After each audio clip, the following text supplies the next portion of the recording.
వైసీపీకి మరో ఎదురు దెబ్బ తగిలింది. తాజాగా మరో ముగ్గురు ఎమ్మెల్సీలు పార్టీకి ఎమ్మెల్సీ పదవులకు రాజీనామా చేసేశారు. ఏపీ ముఖ్యమంత్రి నారా చంద్రబాబు నాయుడు సమక్షంలో ముగ్గురు వైసీపీ ఎమ్మెల్సీలు తెలుగుదేశం పార్టీలో చేరిపోయారు. ఇంతకాలం చేరికలపై ఆచితూచి అడుగులు వేసిన చంద్రబాబు సడన్ గా దూకుడు పెంచడం వెనుక లెక్కలేంటి?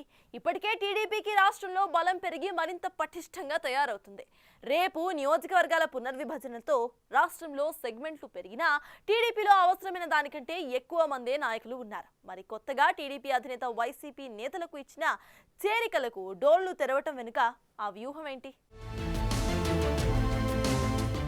వైసీపీ ఎమ్మెల్సీలు బల్లి కళ్యాణ్ చక్రవర్తి, కర్రి పద్మశ్రీ, మర్రి రాజశేఖర్ అమరావతిలో సీఎం చంద్రబాబు సమక్షంలో తెలుగుదేశం పార్టీలో చేరారు. ఈ సందర్భంగా ముగ్గురికి సీఎం చంద్రబాబు నాయుడు కండువా కప్పి పార్టీలోకి ఆహ్వానించారు. ఈ ముగ్గురు ఎమ్మెల్సీలు ఇప్పటికీ వైసీపీతో పాటు అనుభవిస్తున్న ఎమ్మెల్సీ పదవులకు సైతం రాజీనామా చేశారు. కానీ వీరి ఎమ్మెల్సీ రాజీనామాలపై శాసనమండలి చైర్మన్ ఇంకా ఎటువంటి నిర్ణయం తీసుకోలేదు. అసెంబ్లీ ఎన్నికల ఫలితాల అనంతరం వైసీపీని ఒక్కరొక్కరుగా వీడుతున్నారు. వైసీపీని వీడిన వారిలో పార్టీ ప్రధాన కార్యదర్శిగా పనిచేసిన రాజ్యసభ మాజీ సభ్యుడు జగన్, ఆర్థిక వ్యవహారాల అన్నిటిపై అవగాహన ఉన్న ఆడిటర్ విజయసాయిరెడ్డి సైతం ఉన్నారు. ఆయన పార్టీ పదవికే కాదు రాజ్యసభ సభ్యత్వానికి సైతం రాజీనామా చేశారు.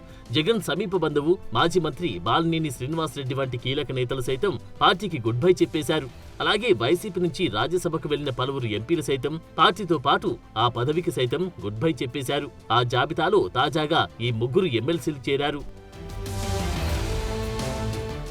రాజకీయాల్లో ఎప్పుడు వ్యూహాలది ముఖ్య పాత్ర ఉంటుంది. సరైన వ్యూహం రచించాలి, అది కూడా సందర్భానుసారం వాడాలి, లేకపోతే కరెక్ట్ రిజల్ట్ నివ్వదు. ఆ విషయంలో టీడీపీ ఏనాడో పండిపోయింది. 4.5 దశాబ్దాల పార్టీకి అర్ధ శతాబ్దం అనుభవం కలిగిన నాయకుడు చంద్రబాబు నాయకత్వం వహిస్తున్నారు. దాంతో ఆయనకు ఎప్పటికీ ఏది సబబో అది చేయడం బాగా తెలుసంటారు. ఇప్పుడు ఆయన తన అపర చాణక్యానికి పదును పెట్టారని, దాంతో రాష్ట్ర రాజకీయాల్లో ప్రకంపనలు చోటు చేసుకుంటున్నాయా అన్న చర్చ మొదలైంది. తెలుగుదేశానికి ప్రస్తుతం ఏ పార్టీకి లేనంత బలముంది. ప్రతి నియోజకవర్గంలో ఎమ్మెల్యే స్థాయి నాయకులు కనీసం 4-5 ఇక మరో 50 అసెంబ్లీ సీట్లు పెంచినా కూడా టీడీపీ తమ్ముళ్లకు సర్దడానికి సరిపోదన్న అభిప్రాయం ఉంది. అంతలా కిక్కిరిసిపోయిన పార్టీలోకి వేరే వారిని తీసుకురావడం ఎందుకని, పైగా కొత్త వారిని చేర్చుకుంటే వర్గపోరు మరింతగా పెరుగుతుందని భావిస్తూ చంద్రబాబు చేరికలకు నో చెబుతూ వచ్చారు. ఇంకోవైపు చూస్తే వైసీపీ పరిస్థితి నానాటికి తీసికట్టు అన్నట్లు తయారవుతుంది. గతంలో ఎన్నడూ లేనంతగా నాయకులు లేమితో చతికిల పడుతుంది. వైసీపీ 2024 ఎన్నికల షాక్ నుంచి ఇంకా తేరుకోలేని స్థితిలోనే ఉందంటున్నారు. ప్రతి జిల్లాలో ప్రతి నియోజకవర్గంలో అనేక మంది నాయకులు దిక్కులు చూస్తున్న పరిస్థితి. చేరడానికి పార్టీలు లేక ఫ్యాన్ నీడన గడుపుతున్న వారు సైతం ఉన్నారని అంటున్నారు. అయితే ఇప్పుడు అలాంటి వారికి ఒక బలమైన సంకేతాన్ని టీడీపీ పంపిందన్న అభిప్రాయం వ్యక్తమవుతోంది.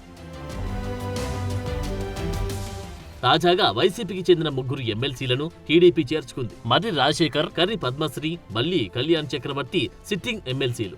అయితే వీరు రాజీనామా చేసి చాలా కాలమైంది. అయినా వారి రాజీనామాలను ఆమోదించలేదు. దాంతో విసిగిపోయి వారు టీడీపీ కండువ కప్పుకున్నారు. దీని మీద మర్రి రాజశేఖర్ మాట్లాడుతూ తాము వైసీపీకి తమ ఎమ్మెల్సీ పదవులకు రాజీనామా చేశామని, అయినా ఆమోదించలేదని, దాంతో మండలికి వెళ్లి అక్కడే తేల్చుకుంటామని అంటున్నారు. మమ్మల్ని డిస్క్వాలిఫై చేసినా, రాజీనామా ఆమోదించినా ఓకే అని ఆయన చెప్పేశారు. మిగిలిన ఎమ్మెల్సీలు అదే విధంగా మాట్లాడుతూ బాబు పాలన సూపర్ అని, అందుకే టీడీపీలో చేరామని చెప్పారు. తెలుగుదేశం పార్టీలో ముగ్గురు ఎమ్మెల్సీలు చేరడంతో వైసీపీలోని చాలా మంది నేతల్లో కొత్త ఆశలు చెగురిస్తున్నాయని అంటున్నారు. అనేక మంది ఇప్పటికే కూటమి వైపుగా మొగ్గుతున్నా గ్రీన్ సిగ్నల్ లభించడం లేదు. అయితే స్థానిక ఎన్నికలు రానున్న రోజుల్లో ఉండడంతో పాటు వైసీపీని గట్టిగా దెబ్బతీయాలని పక్కా వ్యూహం ఉండడంతో సైకిల్ ఎక్కే వారికి ఆహ్వానం పలుకుతున్నారని అంటున్నారు. మరి చూడాలి మున్ముందు ఈ వరుసల పర్వంలో ఇంకెంతమంది కీలక నేతలు కండువాలు మారుస్తారు.